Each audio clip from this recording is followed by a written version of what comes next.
దేవుని వాక్యం చదువుకుందాము. కీర్తనల గ్రంథము 45వ కీర్తన 8వ వచనము.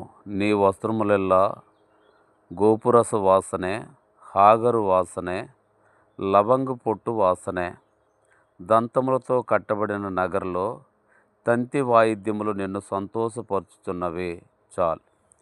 కాబట్టి ఈ లోకములో మనుషులుగా, మానవులుగా మనం చూసినట్లయితే ఇంపైన సువాసన కొరకై మనం ఆశపడతాము. కాబట్టి మనం ఇంట్లో నుంచి బయటకు వెళ్తే స్నానం చేసి మంచి వాసన కొరకు సెంటు కొట్టుకుంటాం.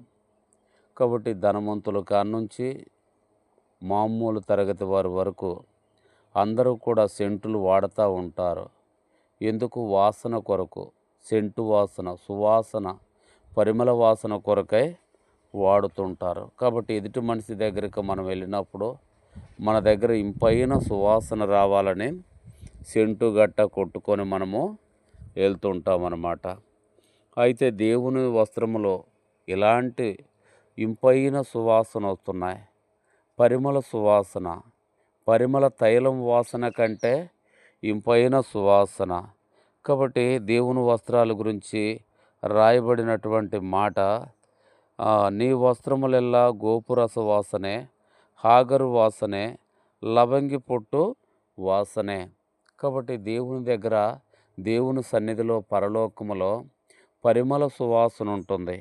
మనకెప్పుడు మన హృదయానికి ఎల్లప్పుడూ ఆ పరిమళ వాసన మన మనసుకు ఉల్లాసపరిచేదిగా ఉంటుంది. దేవుని సన్నిధిలోకి వెళ్ళిన తర్వాత దేవుడి బిడ్డలుగా దేవుని దగ్గర వచ్చేటువంటి ఇంపైన పరిమళ సువాసన ద్వారా మన మనసుకి ఎల్లప్పుడూ సంతోషము కలిగేదిగా ఉంటుంది.